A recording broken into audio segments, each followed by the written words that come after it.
Sabahınız xeyir. Salam gözəlim. Sabahın xeyir kızım. Sabahınız xeyir. Necəsən?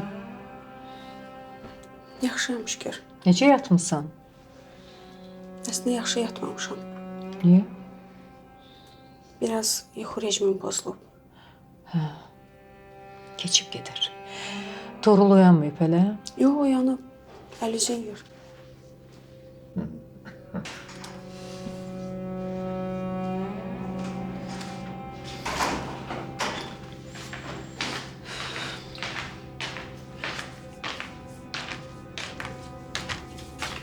Sabah xeyir. Sabahın xeyir. Sabahın xeyir. Onu əlin necədir? Şahmar yaxşıdır, şişirtməyə ehtiyac yoxdur. Qızım, nə olub ki əlbə? Heç xəbər xanım, biraz ehtiyatsızlıq eləmişəm, yıxılmışdım. Həkimə getdin? Yox, narahat olmayın, xırda bir şeydir. Hə, diqqətli ol qızım. Şahmar, bu şəriklik məsələsi bizim şirkət üçün çox vacibdir. Biz eğer Bədəlovlarla şərik olsaq, işlərimiz yaxşı gedər. Düz deyirsən, əmi, düz deyirsən. Maşallah, düz deyirsən.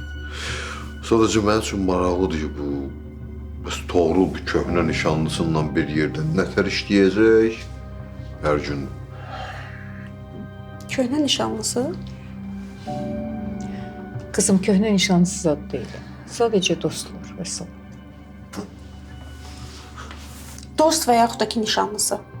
Toğrul'la yaxınlığı olduğuna görə o qız bura gəlməyəcək. Mən icazə verməyəcəm. Kızım, Bahar şirket meselesiyle məşğul olmur. Onun atası bu işle məşğuldur. Fərqi yoxdur. Mən istəmirəm, gəlməyəcək. Kızım, bu şəriklik meselesi bizim şirkete çok vacibdir. Cahangir müəllim, heç bir şey Toğrul'la mənim gələcəyimdən vacib deyil. Xahiş eləyirəm sizdən. Bu mövzunu bir dəfəlik bağlayın. İstəmirəm. Hara gedirsən qızım?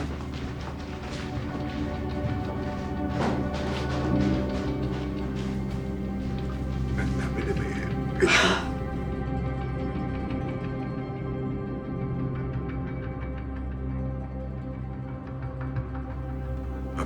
Belə də ki, yazıq, düz deyir.